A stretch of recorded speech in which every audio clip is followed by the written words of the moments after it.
بسم الله الرحمن الرحیم.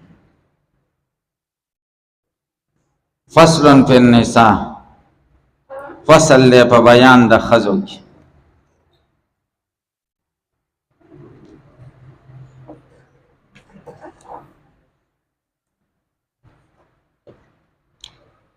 یعنی هغه ذوی الفروز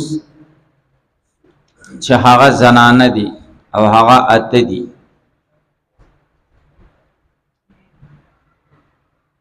مخکې د هغې ذوی الفروز بیان وشو چې سړي وو څلورو. هغه څوک وو؟ ابو جدو اخل امن و زوجو او خزی سلور دی. خزی اتی دی ذوی الفروز. زوجه دا، بنت دا، بنت لیبان، اخت لیبن و امن، اخت لیبن، اخت لیمن، او جده صحیحه.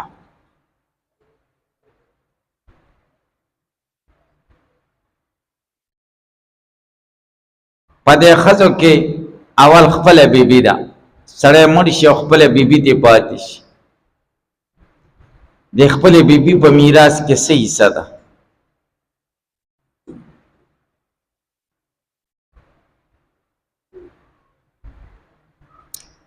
د خپلې بیبي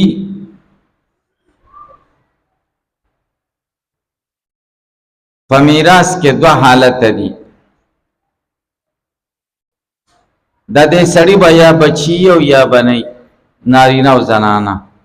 که بچي وو نو د دې ښځې ربع ده. په کل مال کې به څلورمه حصه ښځې ته ورکړی شي او دا نوره به په نورو تقسیم شي.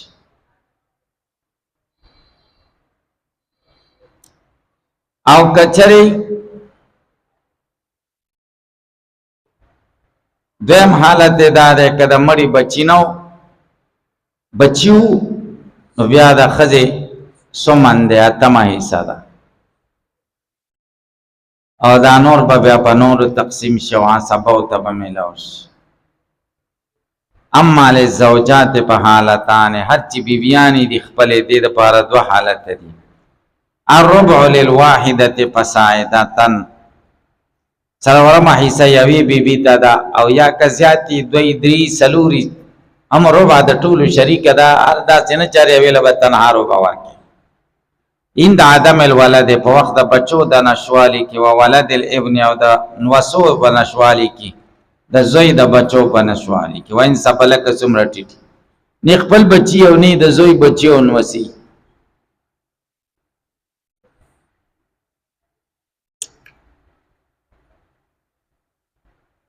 نو دې ښځې ته به ربع ورکول کېږي. دلیلی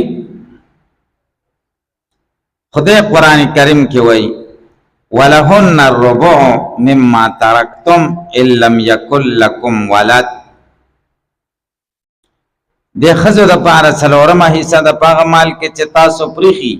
ان لم یکن لکم ولد، که ستاسو نارینه او ښځې بچي نه وي. ولد شامل دی ابن او بنتې دواړو ته. دی دلیل شي.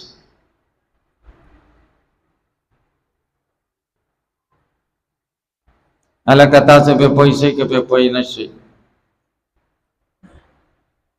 لکه مثلا داسې مسله ده راکه، سړی مړ شو، زید مړ شو، او یوه تې زوجه پاتې شو او یو تې اب پاتې شو. نو زوجي دپاره ربع ده. نه مسله به د څلورو نه، څلورو کې یوه د دې شو او یوه د پلار شو په طریقې په فرضیت سره، او دوه پاتې شي. دا د پلار شي په تعصیب سره.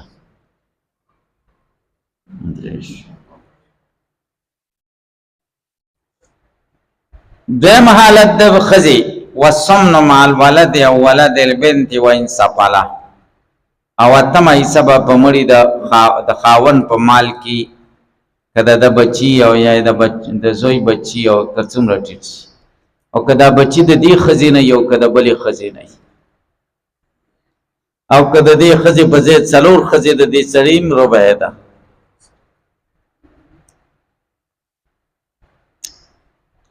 هلکه تاسو پې پوه شئ. لکه مثال په طور باندې ښځه پاتې شوه زوجه او ابن پاتې شو او مړ امر دی، نو زوجې دپاره څومن دی مسله به د اتمه دا شوه او د هغو په طریقې د عصوبت سره ده شو. اوس خو پې پوه شئ که پې پوه نه شئ هلکان. واما لبنات الصلب فاحوال ثلاث. دویم په ذوی الفروضو کې چې زنانه دي صلبي لوریانې دي، لوریان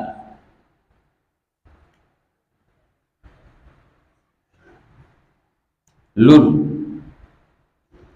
صلبي لور معنا حقیقي لور چې تا نه پیدای، هغه نه چې تا ورته لور ویلی یا رضاعي لوري، نه چې تا نه پیدا یې ته صلبي لور وایي. د دې درې احوال دي. هلکه تاسو پې پوه شئ.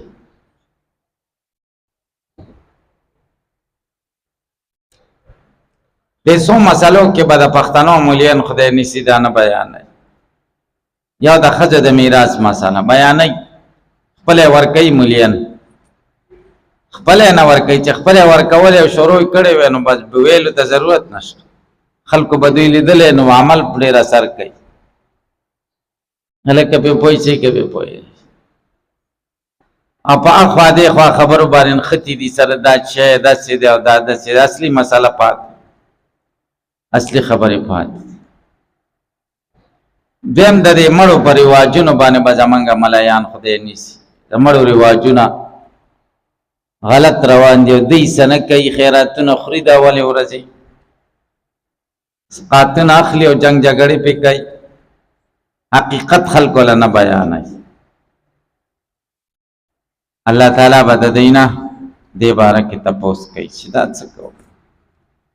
دریم دا دی چې دې ودونو کې او دې خیراتونو کې بې دعوته خلک ځي او ملایان دا مسله نه بیانوي. بیانوي تاسو چېرته اورېدلې ده د کوم مولیانو چې بیان کړي؟ نه بیانوي. تاسو یقین وکئ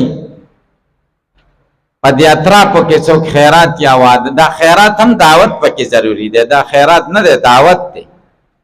تا ته یې ویلې چې هلکه زمونږ خیرات دی ته به راځې، تا ته یې ویل خیرات خو دې ته وایي چې هلکه بې دعوت هم ورځي. دا خو نه دی داسې کور دروازه دا ډبۍ که نه دا ډبۍ هلکه سبا زمونږ خیرات دی، تا ته وایي سبا زمونږ خیرات دی، ته دعوت وایي. دعوت هم خیرات دي که نه؟ نو دا دعوت دی او خلق بغیر د دین رواني.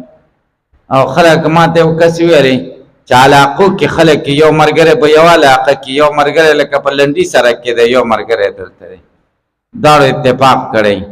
لنډي سړک والا ورته ویلي که دلته خیرات یا واده و زه به تا خبروم او که دلته واده یا خیرات ته به ما خبرې. قسم په خدای چې داسې چل دی او دا حرام خوري او حرام خواره نه دي خبر د ځان نه. نیکان او پیر تبلیغیان او دا خلک پکې مي بې دعوته دي. تاسو یقین وکړئ چې صورتحال دغه شان دی.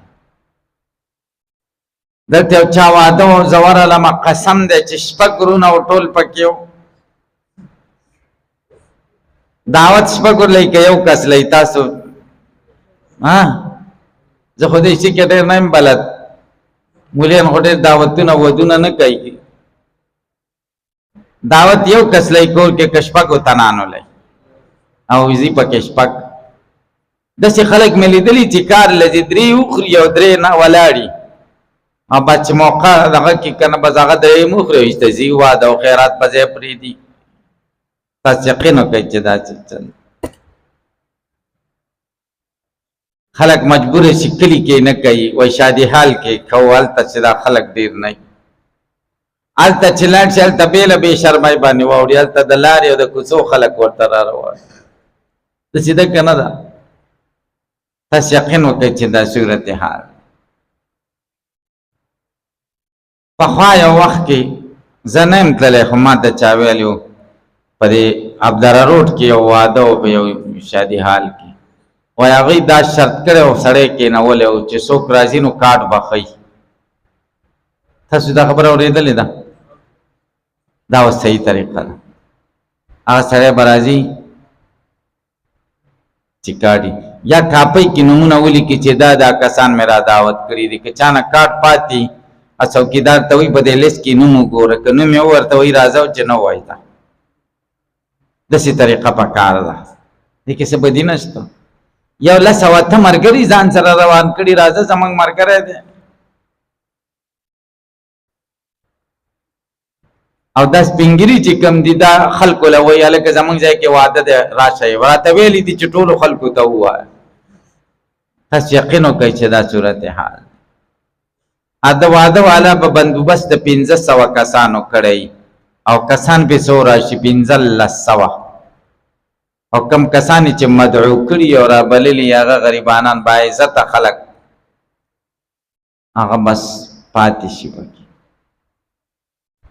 دا مسله مولیانو نه ده بیان کړې پښتنو معاشره ګوره ډېر غلطیا طرف ته روانه ده پخوا حیا او عزت او څوک به چېرته بې دعوته تلل اوس بې عزتي ده قسم په خدای چې خلکو خېټې خلک شرمولي دي والله چې خلکو ځانونه داسې شرمولي ګوتۍ کې ځان سره وړي ښه دغه سړی به یې دروند ښایسته جامې بیا اچولي او ګوتۍ کې بیا ځان سره دغه روان کړی عزت نشته حیا پاتې نه ده ګورئ پښتنو معاشره تللې ده د منځ نه تاسې پرې پوه چې پښتو چې کومه هغه نشته هېڅ نه دي پاتې تاسې پرې پوه شئ نو دا یو خبره ده چې میراث نه ورکوي او پخوا دې خوا راپولېدین شته او نشته دی او میلاد شریف شته او میلاد دې وکړي که زه خو بدعت یې وکړه نو څه چل وشو یا بدعت یې وکړه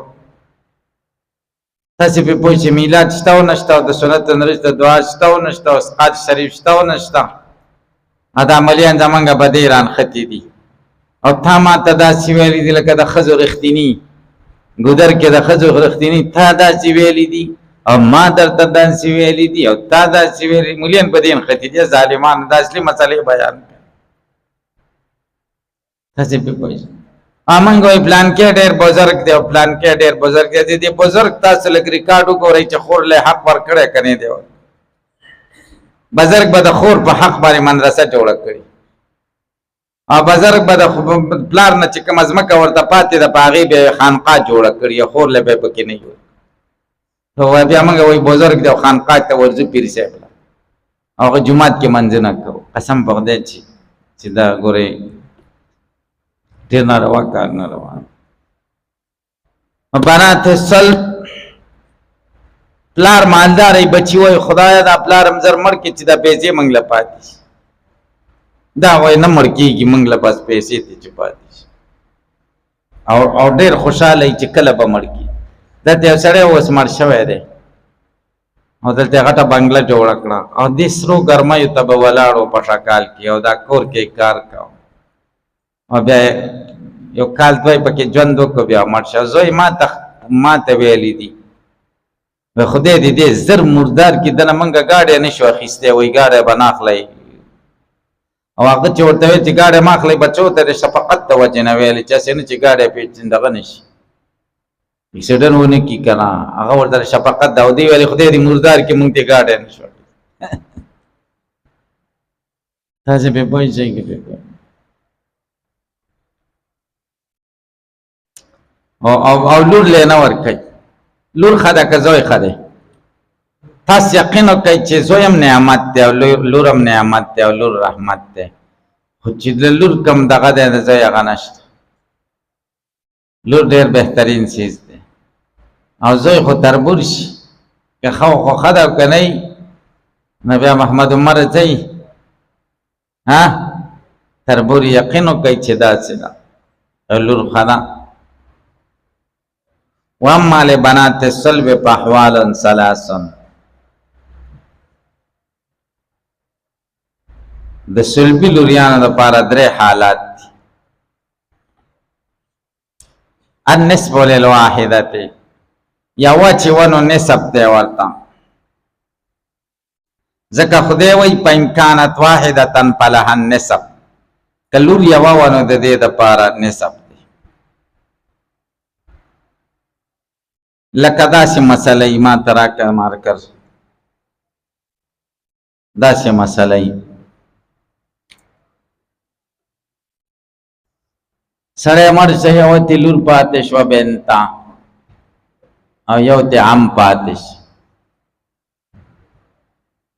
نو مسله به د دوو نه کېږي ځکه نسب پکې راغی نسب کې دا بنتې دپاره یوه شوه او دا یو د دې شه په طریقې تعصبت سره دا یوه مسله شو یو حال شه د لور والثلثین للاثنتین فصاعدتان ا دوه ثلثه به دوو ته که د دوو نه زیات لوریانې دوه دي یا درې دي یا څلور دي نو بیا به ثلثان ثلثان پیژنئ په دریو کې دوه حصې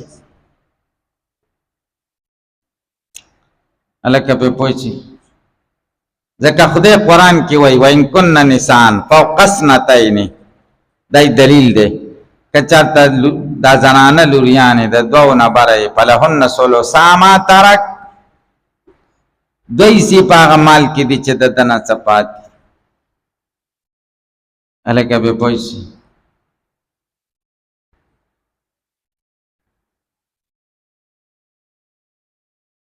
لکه داسې مسله شي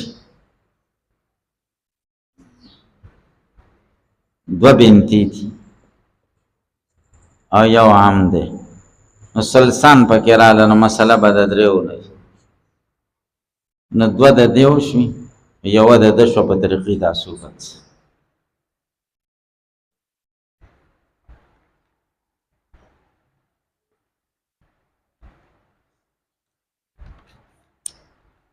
دا دو حالت شو دریم حالت ومع الابن للذکر مثل حظ الانثیین او د زوی سره د مذکر د پاره په شان د حصې د دوو ښځو دی وهو يعصبهن او دا ابن د خویندې عصبه کوي هلکه په دې مسله پوه نه شي چې کله ابن راشي نو بیا د ذکر د پاره په مثال د حظ د انثیین لکه خدای قرآن کې وایي یوصیکم الله فی اولادکم للذکر مثل حظ الانثیین لکه به پوه شئ لکه مسله داسې ده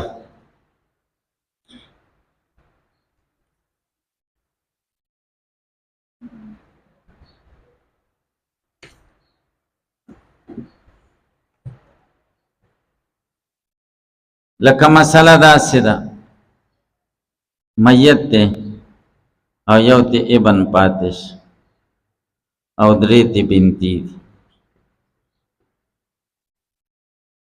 خالد مړ دی نو درې لوریانې دي او زویم په دوو دی نو مسله به څونه کېږي پنځو نه کېږي دوه به دې ته ورکړي او درې به دې ته ورکړي للذکر مثل حظ هلکه للذکر مثل حظ د مثلو نه بعد مشبه به او د مثلو نه مخکې مشبه مذکر د پاره به په شان د حصې د دوو زنانو وي نو د زنانو د لوریانو د حصې مشبه به کړه اصل کړه وجه د شبه په مشبه به کې اقوای کنه دا ځکه چې حقدار د میراث لور د چې کار نشي کولای زوی خو به دې کار کوي کنه ځکه دا مشبه به وګرځوه دیم وهو يعصبهن دا لور خو د ذوی الفروض نه ده کنه خو چې زوی راشي نو بیا دا زوی چې کوم دی د لور عصبه کوي هلکه دا زوی په څه کېږي د زوی د وجې نه دا لور څه شي عصبه شي هلکه پرې پوه شي نو اوس چې دا لور حصه وړي دا په طریقې د عصوبت سره وړي په طریقې د فرض سره نه دی ښه نو بیا به مسله د رؤوسو نه جوړېږي لکه ما چې تاسو ته د رؤوسو نه جوړه کړه بس بیا تاسو ته زه مسلې لیکم فرضي مسلې تاسو به په خپله حل